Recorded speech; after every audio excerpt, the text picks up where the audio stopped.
Hello and welcome to Easynomics. I'm Siddharth Zarabi, and with me today is Navin Killa, the Managing Director of UBS Global Research that provides in-depth insights into India's internet sector and telecommunications market. Welcome to Business Today Television, Navin. I want to begin by getting you to tell our viewers about the India internet, overall broader communications and the digital opportunity space. This has been a very exciting space over the past few years, and from where you look at it, how are things looking like? So look, the Indian internet market obviously has grown very rapidly in the last 4 to 5 years. Um, Depending on whose numbers you believe, there are between 800 to 850 million internet users in the country, and this number has essentially doubled in the last 5 years.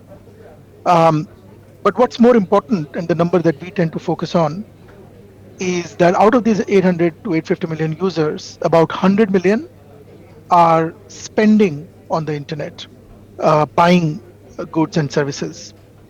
And within that, 20 to 25 million are what we call heavy spenders. And these are the guys who are basically contributing anywhere between 70 to 90% of the GMV and revenue of most of the internet companies. And they are predominantly coming from the top 10 urban centers. And the way we define it is income levels annually of $10,000 and above. I think the key opportunity going into the next 4 or 5 years, Siddharth, is from the expansion of this set of customers, um, going from 20, 25 million today, potentially to 50, maybe even 75 over the course of the next 5 to 10 years. The rest of the funnel will continue to grow without doubt, but it's the heavy spenders ultimately who will drive a large part of the revenue pool. The next question, obviously, and I think this is related to your second part of your question, is where will this expansion of paying consumers from 25 to 50 million come from? Our view is that, again, a lot of them will still come from urban areas.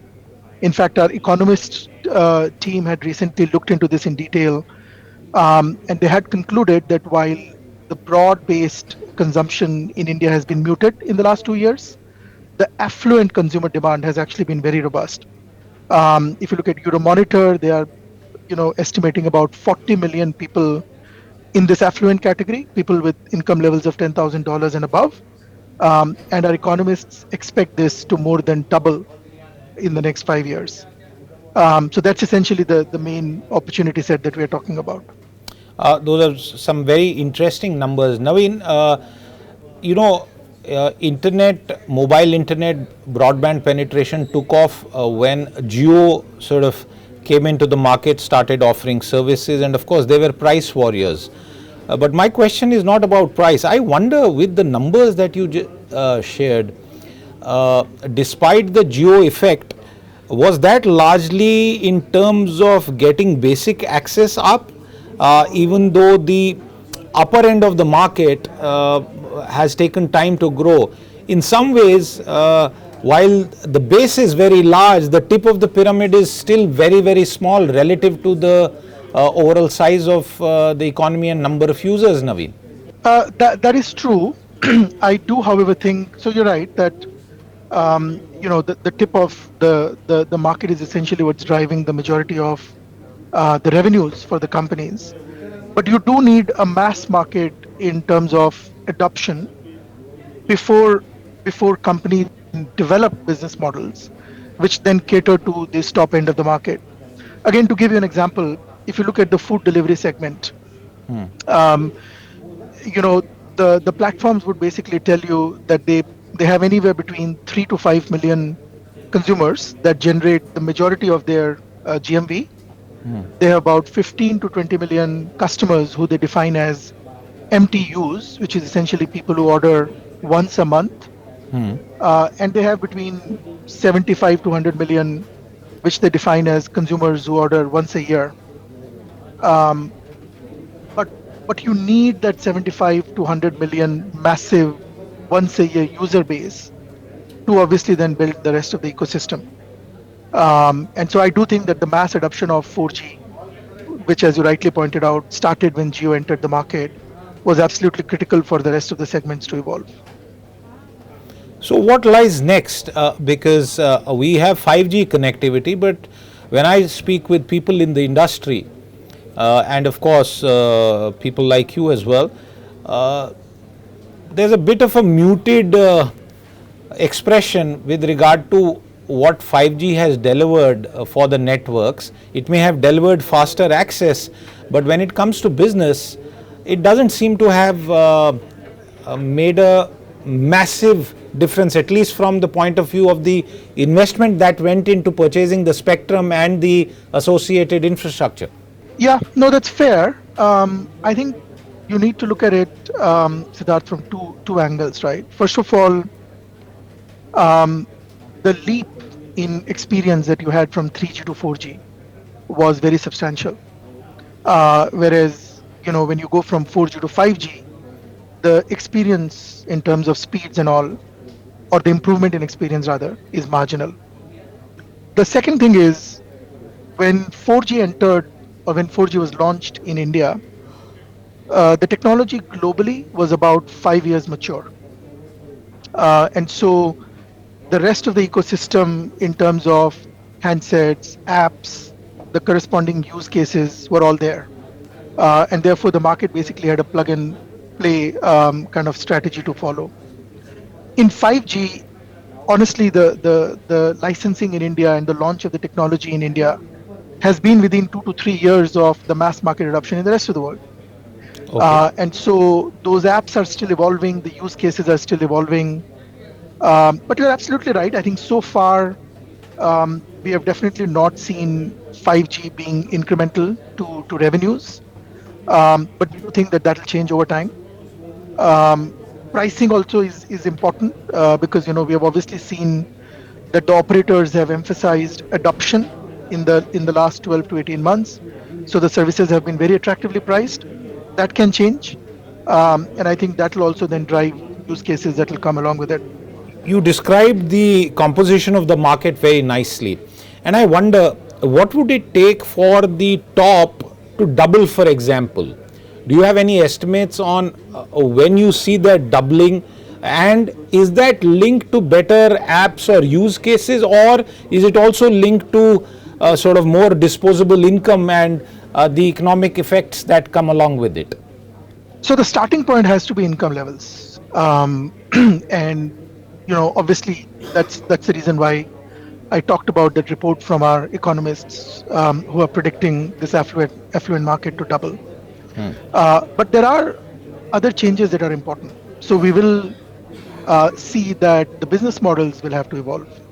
For example, platforms that offer internet services, be it e-commerce or food delivery or whatever, they will have to change their focus from a very customer acquisition driven strategy to a customer retention strategy, which basically means that it is less about giving subsidies and discounts at the time of the purchase, to shifting more to offering value, right? We have seen more and more platforms starting to introduce features like subscription, monthly subscription, and all of those incremental features, which give customers not only faster and priority delivery, but increasingly a more curated assortment of products that they first kind of get access to. And I think those differentiations will be important for the next stage of the market to evolve. I think a classic case here, as you, I'm sure, would have noticed, is the rapid evolution of quick commerce in the last 2 years in India. Right, it's a market that practically did not exist up until 2 years ago, and at the end of the day, you are providing what the existing e-commerce platforms were already offering, but because you want to obviously delight the customer, you're moving towards a more kind of a 15 to 20 minute delivery. So I think those are all changes in business models that will be essential to first of all retain the existing 40 million top of the funnel that I talked about, um, extract more value out of them, which is still not yet finished, and then at the same time grow that uh, probably to 2x of what it is today. And is that the crux of the challenge for for all those stakeholders? Uh, it's one and probably the most important challenge, I would say, which is, how do you grow this market double in size while making sure that you monetize and keep providing services to the existing customers. Um, I mean, look, there are other issues as well. Competition is intense. India is one of the very few large markets where the digital economy is still offering very attractive, more than 20% growth, right? A lot of the other markets are now reasonably mature and moving into single digit growth trajectory. It's an open market that matters. So we have both foreign and domestic companies competing. Capital has become expensive in the current interest rate environment, and that also allows larger global platforms to come in and compete. So I would say competition is one of the bigger issues that the platforms are focused on. Um, the second consideration, I think that increasingly the platforms will have to focus on is the ONDC initiative of the government. This is a massive undertaking from the government, ultimately to democratize the digital economy and to basically expand the market beyond that top 20, 25 million funnel that I talked about. It remains to be seen how it plays out. It's early days. Of course, on the one hand, it can expand the market faster than probably it would have if it was left purely to the private sector. But then on the other hand, it can also create more competition and impact the ability of the private companies to monetize and generate profit. So I think how they balance that is going to be critical. And I would say one of the other things which a lot of the internet companies these days talk about is Gen I and how that could both help companies reduce costs, but then also create more competition. I think particularly around customer acquisition, understanding the product fit between the customer and his requirements. This is where I think more and more companies will be able to use Gen I and create some value along the way. Very good point that you picked up on ONDC, and I want you to tell our viewers, is there a comparable example of a ONDC like initiative in any other country around the world that you can recall? Um, we have definitely seen governments in some markets look at regulating the internet sector to I guess manage the amount of monetization or margins that the sector can make. But we have not seen an ONDC type initiative, which is much more bigger in terms of its scale. Um, yeah, I actually can't think of any.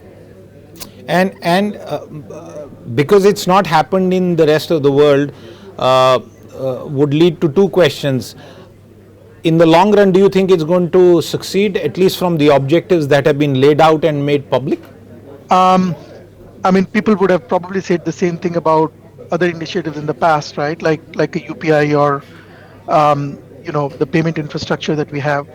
Look, I think the simple answer on ONDC today is it's very early days. It's a massive undertaking. It's a lot more complicated than something like an UPI because you're talking about a logistics infrastructure that needs to work in tandem with the buyer and the supplier of a product.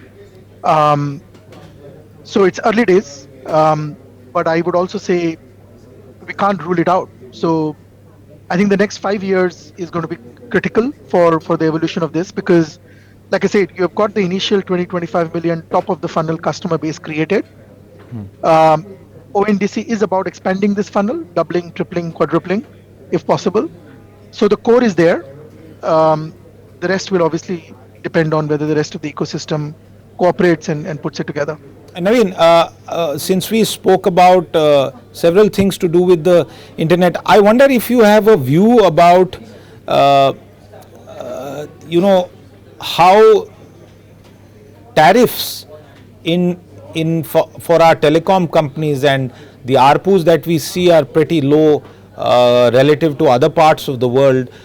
If a tariff hike were to come for our operators, some of them definitely seeking that, could that in any way impact the mobile internet penetration and growth of services above it? Is that a valid question to even ask? Yeah, no, that's a fair question to ask. I think we got this question when the first two rounds of tariff increases happened as well, as to whether it'll have an impact on usage. Um, if you look at the trends that played out after the first tariff increase, there was a churn in the market, so there was a reduction in customer base. However, we think a lot of that was actually double SIMs, triple SIMs that consumers used to have before. So, was there a real reduction in actual user base? I don't think so. And I think the best way to monitor that is the total amount of data traffic that the telcos report, right, as part of their quarterly reporting. That number has continued to grow regularly. So, I would say not necessarily, but it's also dependent ultimately, Siddharth, on how a tariff increase is implemented. So, if you have an outright price increase across all pricing plans, then I think probably not. But if you end up over time creating a more tiered pricing structure where consumers pay more for more data, then there could be some calibration of usage that is possible. But I kind of want to finish this question with a very simple observation, right? Which is an average consumer in India today uses anywhere between 15 to 20 GB of data per month. In fact, I think recently it's even increased. The amount of data consumption that you need for most of these internet economy businesses that we are talking about is a lot lower than that. What is driving the bulk of this data usage is consumption of video and content and all of that. So I would say a substantially expensive data price, even in a scenario where it forces a consumer to calibrate usage here and there, will not impact this so-called digital economy that we're talking about, not in a big way. Okay, that's a very good observation, because this is a debate that will continue as far as tariff setting is concerned in India. I wanted to go back to a question that I had skipped over, and this is regarding network proliferation across India. Now, we saw how 5G was rolled out, and that's obviously how it happens everywhere over the world. But if we go down, we would perhaps still feel that network availability of good quality mobile broadband, even without discussing the pricing, uh, is something that the operators need to continue to strive for. Do you think network expansion in India is done and over with, or is there still some effort left to be made on that front?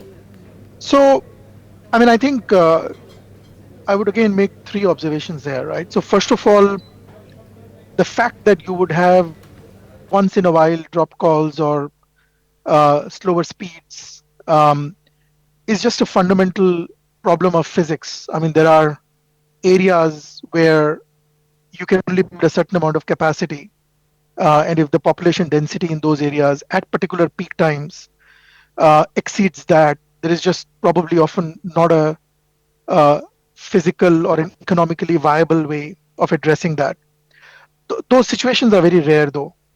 So I would say, again, in most markets, people have capacity issues once in a while. But by and large, if you look at the large global third-party providers of network comparisons, you would see that the speeds in India and the availability of network in India is not significantly below other emerging markets. So I think from that standpoint, there is no major issue. That all being said, if you look at the way the telcos report their numbers, there is definitely an attempt to expand the network in rural areas. And so we continue to see rapid expansion of towers and 4G infrastructure in rural areas.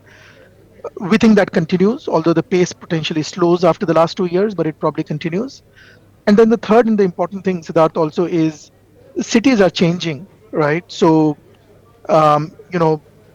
there's constant new infrastructure being rolled out, new buildings being built, new roads being built.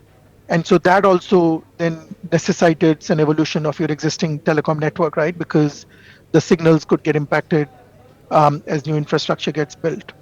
So because of that, I think we'll probably not see, at least in the near future, a point where we can say that the network rollouts are done. But I think incrementally the speed could potentially slow down from where we are. When it comes to investment, we have seen various cycles and phases when it, as regards telecom investment. Now, the telecom sector largely built on the back of Indian operators, with of course foreign investors as well. But when it comes to the internet economy, Naveen, I wonder if you have a take on how attractive or not the India opportunity is for foreign companies from an internet economy point of view. Well, so this kind of goes back to the one of the previous questions, right, Siddharth, where I was saying that competition is pretty intense, and part of the reason for that is you know companies in mature markets where growth rates are slowing do find India to be a very attractive market, which is by and large open. If you look at most of the larger subsegments within the internet economy, call it e-commerce, call it ride hailing, um, you know, in most of these categories, you would see that either you already have a large global platform as one of the significant owners of the market, or share owners of the market, or where you have Indian companies, they obviously have significant foreign shareholders. Um, so at the end of the day, I think it's an open market, and um, there's a fair amount of foreign, both institutional as well as strategic investor interest in the market. Okay, one a final question. Uh, a lot of times in India, there's a constant chatter about digital India, Jandan, Aadhaar, mobile, and how there's been a transformational impact, especially after demonetization, when mobile payments really took off. Is there anything on the horizon that you have noticed from your vantage point that could be the next big thing as part of the Indian internet economy? I would go back to ONDC. I think that's something we talked about. So, like I said, we have a top of the funnel market. That market will expand at its own pace, given affordability and given introduction of new products and services. But a concept like ONDC can accelerate that growth by bringing a much larger part of both the supplier and the buyer ecosystem into the digital fold. Remains to be seen whether it works or not. But I would say that is probably one of the biggest initiatives, which can make a big difference to all the projections that people have about the evolution of digital economy in India.